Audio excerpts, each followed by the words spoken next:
night with you. My pleasure. Where to? Well, as far as the steps, if you will be so good.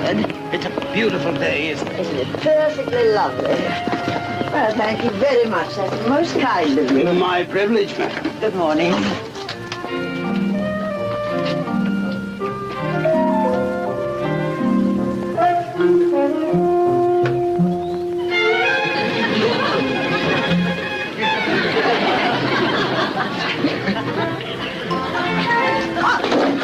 What do you think you're doing?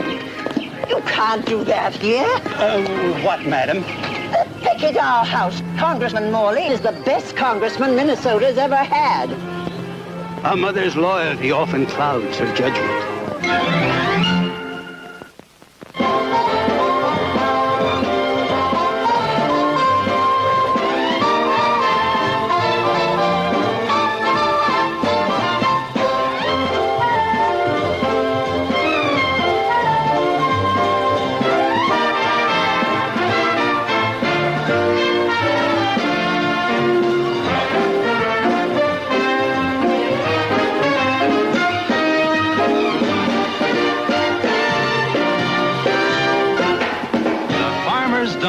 Brought to you by... The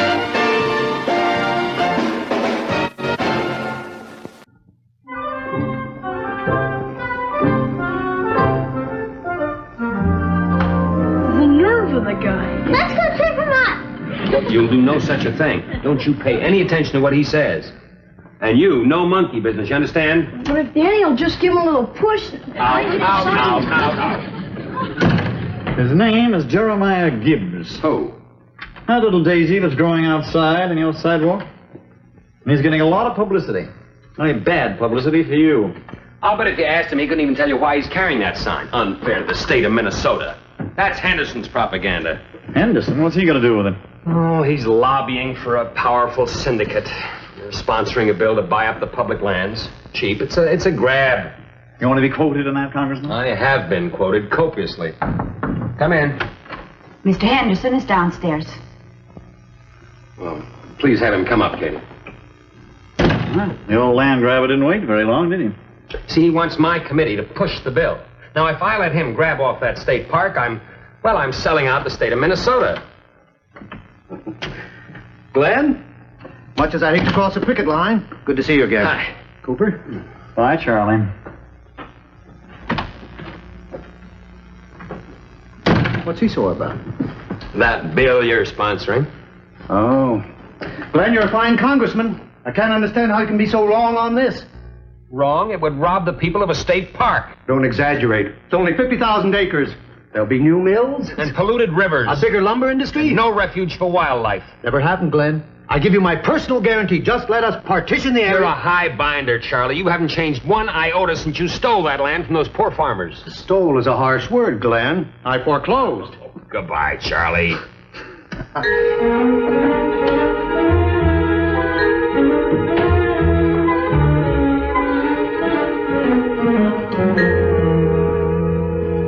Agatha. Charlie Henderson. Take that miserable picket out there with you. Oh, Agatha, Mr. Gibbs is not my picket. He's a responsible citizen from Minnesota who happens to share my views. He's a fool. This newspaper doesn't think so. Read it. It's interesting.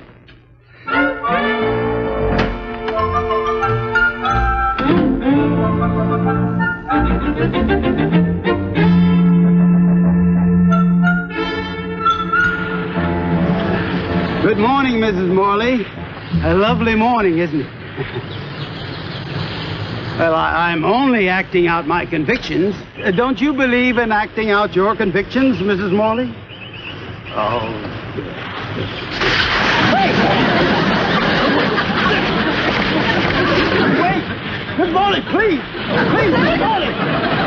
Turn the other way, please! Please, get me off! What are you saying? I didn't quite hear you.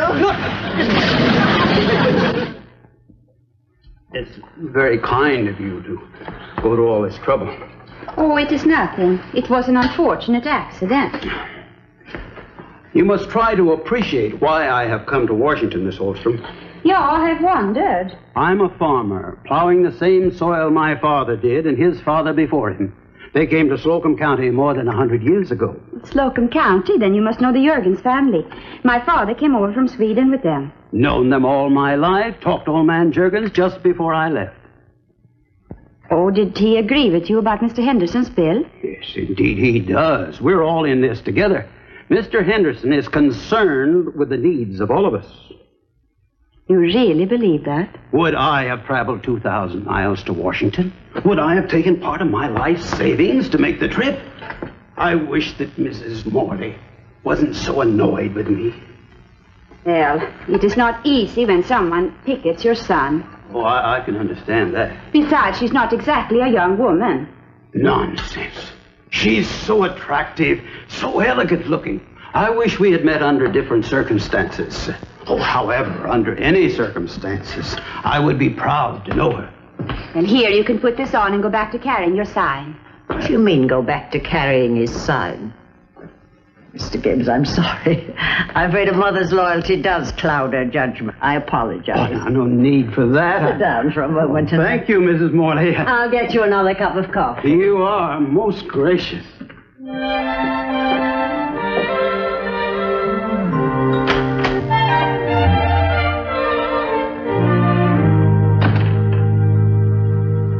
You're late, Mr. Morley.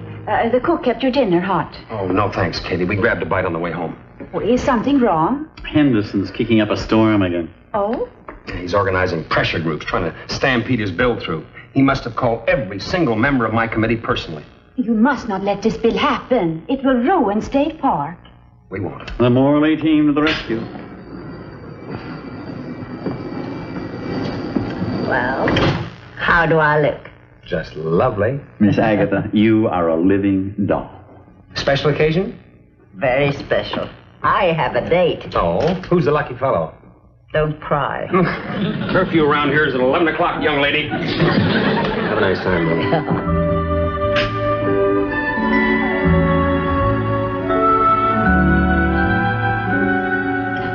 I feel quite excited. I wish I felt better about your gentleman friend. When you're certain of anything, it's a sign of old age. Just the same, you hardly know him. Don't worry, Katie. I'm old enough to go out with boys.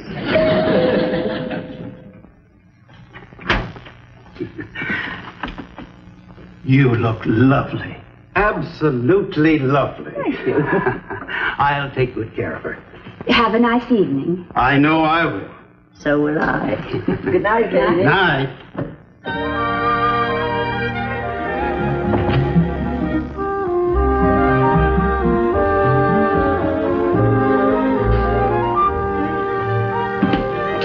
What you doing? Oh, I'm writing my brother Sven an important question. Uh-huh. Mother home yet?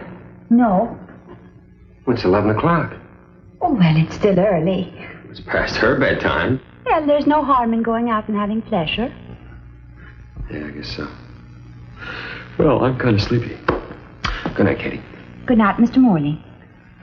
Who does she go out with, you know? Mr. Gibbs.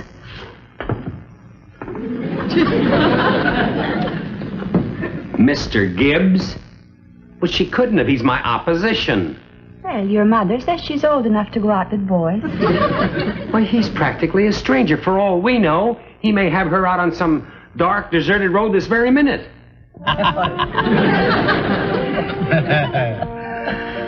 Well, it's been a lovely evening. The dinner was delicious, and the walk beside the Potomac was beautiful. Tell me more about yourself, Mr. Gibbs. Oh, the life of a farmer is not very colorful. None of the exciting people that you meet. Where, in Washington? I bet you were a gay blade. The nearest neighbor was 6 miles away. And I didn't get to the big city until I was 19. The big city had a general store, Nickelodeon hotel, and a livery stable. And I suppose you stood against the livery stable with all the others. Oh, I sure did, and got whopped for it, too. My father wasn't one for whistling at girls. Why didn't you ever marry, Mr. Gibbs? Oh, I don't know. Never got around to it, I guess. I thought farmers always had time to fall in love. There were girls, but none I ever wanted to share my life with. Of course, if I had met you, it might have been different. Why, Mrs. Morley, you're blushing. I am? I didn't know I could anymore.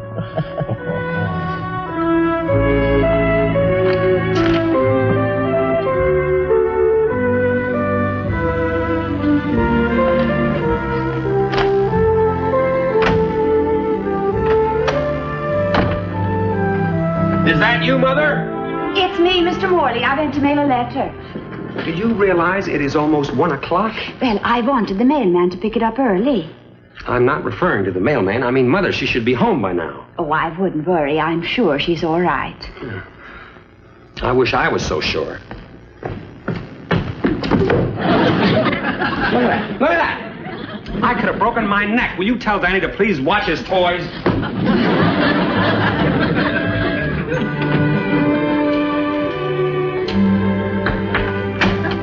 Hey, Oh, Katie, you still up? Well, I had to write an important letter. Did you have a nice time? Glorious. Would you like some coffee? oh, that would be fine. I'll fix it. Thank you, David. Yeah, I'm stuck. Oh, let me. Here, let's go in there and get some light. Oh.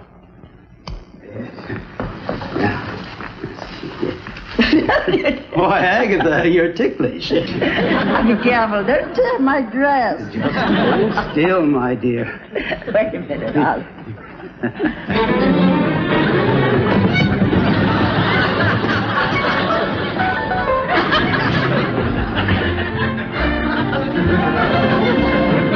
Coffee for you, too, Mr. Morley.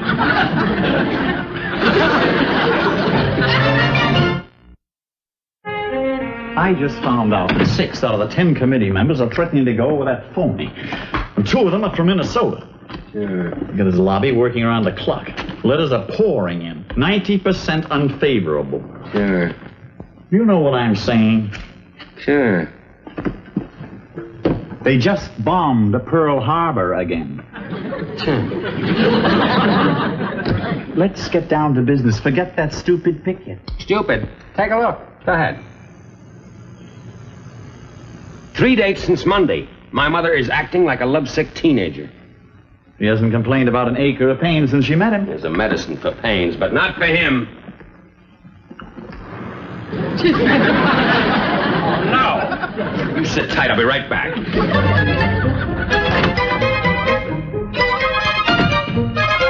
Katie! Katie! Yeah, Mr. Morley.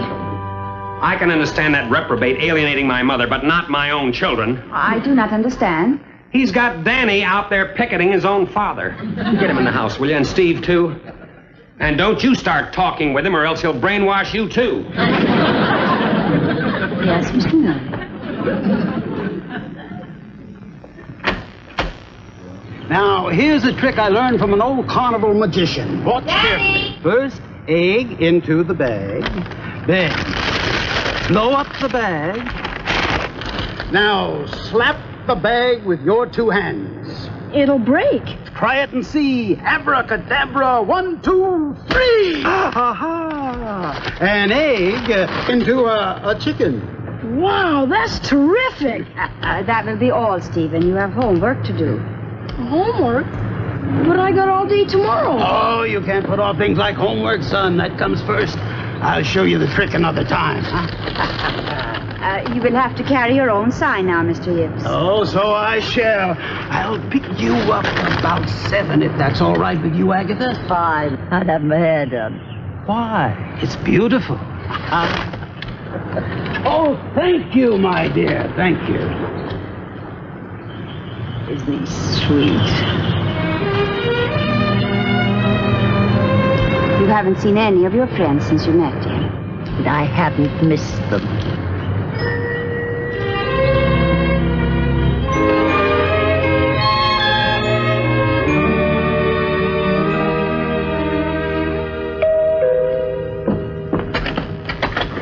Good morning, Mr. Johnston. Good morning, Katie. Lots of mail for the congressman today. And one for Miss Holstrom. Oh, thank you. I've been expecting it. Good day. Henderson's working overtime. Oh, for Mr. Morley. There were 2 mail sacks full at the office this morning. But I tell you, it's a false indicator. It's organized mail. Pressure mail is not a true feeling expressed in a single one of these letters. Yeah, okay. But think it over, will you? Yeah? Whatever it is, not now. I'm busy. It's a trick, Dad. It'll just take a second. Steve, I'm busy. Please? Well, okay, but it better be good. Egg in bag. Blow it up. Yeah? Now slap your hands right on it. You mean on the egg? What is it, hard-boiled? Go ahead, hit it. You'll be surprised. Abracadabra, 1, 2, 3, now. Gosh. I'll have to ask Mr. Gibbs what I did wrong. That's a great trick for the dry cleaning. Here's some more pro-Henderson letters. This one's a dilly.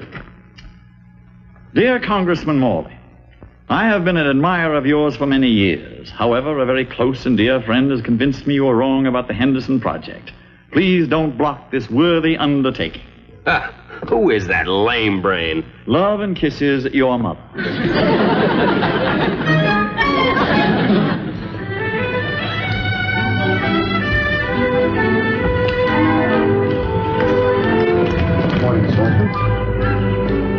May I interrupt you for a moment, Mr. Gibbs? Certainly, Miss Holstrom. What can I do for you, my dear? Well, I just received this letter from my brother Sven in Minnesota. It's nice to have a close-knit family. Yeah, well, it's even nicer when my brother works for the Hall of Records. Do you remember you said you came from Slocum County? Indeed I do. You said you knew the Jurgens family. Fine people. You talked with Mr. Jurgens before you left Minnesota. That's right. We had a long talk. He's dead. Oh, I'm sorry. For 30 years, he's dead. Oh, I am sorry. There must be some mistake. You made the mistake when you said you talked to Mr. Jurgens. That's why I wrote my brother Sven a letter. It appears that you are questioning my honesty. I am. My brother also said there is no registered voter by the name of Jeremiah Gibbs. He did? You do not come from Slocum County. You have an explanation? Not at the moment. Tell me, do you come from Minnesota? Actually, no. Then why do you carry the sign? For $15 a day. Actually, I'm an actor, an unemployed one. Mr. Henderson's offer was so enticing. Really, I was sort of practicing my trade. Well, I believe you have done a very bad thing, Mr. Gibbs. Yes, my heart wasn't in the role, really. Especially since I met Mrs. Morley. You have been using Mrs. Morley. Now, I think you'd better leave. One favor, Miss Holstrom, I beg of you. Would you spare Mrs. Morley the truth about me? Yeah, on one condition. What is it? That you put down on paper what you did and sign it. Look, I'm dishonest, and I admit it. But put it in writing. Never. Glen, you're being pig-headed. There's no sense to your opposition. You ought to know when you're licked. I am not licked until the committee's polled. You're not kidding anybody. Excuse me. May I speak to you a minute, Mr. Not Morley? now, Katie. Cooper polled the committee, and you know the answer. The final vote is not in. Glen, you gotta learn how to lose in politics. Please, Mr. Morley, may I see you? Katie, this is business. Well, I'm business, too. This is very important. Katie, this is no time for household problems. This is a letter from my brother Sven in Minnesota. And this is a letter signed by Mr. Gibbs. He is not what he says he is. Oh, Katie, you're marvelous. Thank you.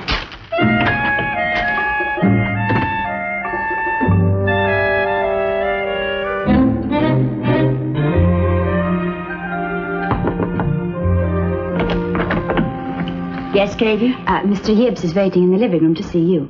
Oh, thank you, Katie. I'll be right down. Now listen, Glen, I never saw Gibbs until he started carrying that sign in front of your house. What are you doing? Calling the dispatch. Should make interesting copy. Henderson hires Pickett to get government handout. That's libel. You want to be sued? I'll take the chance, Charlie. And I'm calling for an investigation of your pressure groups and this so-called spontaneous mail. If I find out it was bought and paid for, you are dead. Hello? This is Congressman Morley speaking. I wonder if I might talk with Herb Green, please. Listen. Can't we make a deal? No deal. I can't afford that kind of publicity, Glen. Drop the bill and there'll be no publicity. Hello, Herb? Just a minute, Herb. Okay. No bill. Mr. Henderson is dropping his bill. I thought you'd like to know. Oh, sure, he'll verify it. He'll be in his hotel room in about, 20 minutes? You bet, Herb, anytime. Well, Charlie, you better get on your horse. Those reporters do not like to be kept waiting.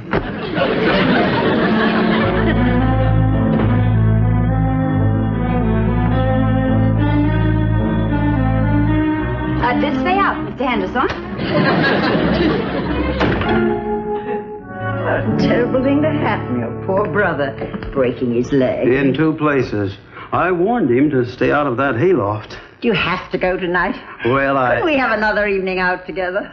I'm afraid not. I promised my brother that I'd return right away. Would you accept this from me? Oh, I couldn't. It belonged to my mother. I want you to have it. Oh, it's beautiful. Thank you, my dear. Goodbye. Goodbye. That sounds so permanent. Oh, I'll be back next spring.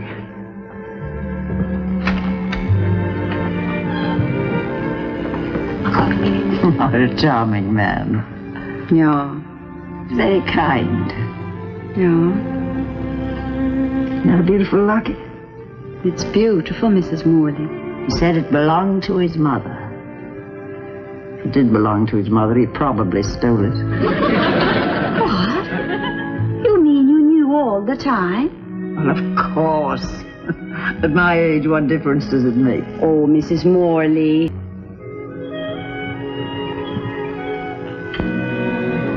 The old phony.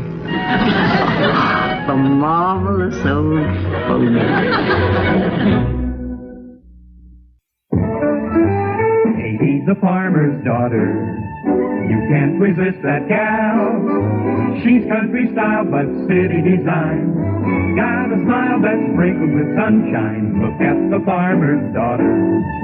She'll perk up your morale. Her brand of charm is so disarming. Frowns turn upside down. The old Odette to Sweden. She's just what we've been needing. So glad the farmer's daughter came to town.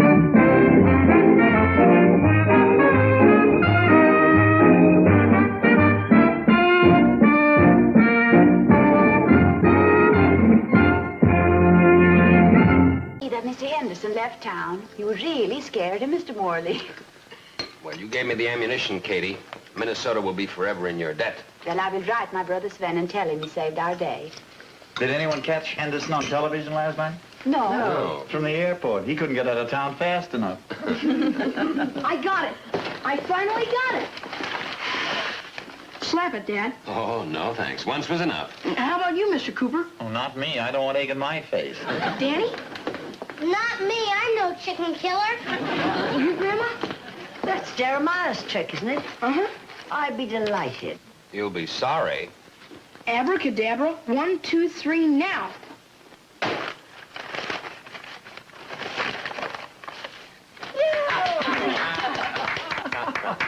That is remarkable. Mr. Gibbs is a remarkable man.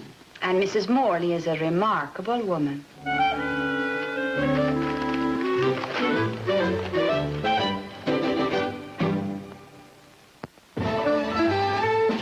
Stay tuned for Here Come the Brides, coming up next on TV 39. She's country style but city design. Got a smile that's sprinkled with sunshine. Look at the farmer's daughter. She'll perk up your morale. Her brand of charm is so disarming. Frowns turn upside down. The old Odette to Sweden. She's just what we've been needing. So glad the farmer's daughter came to town.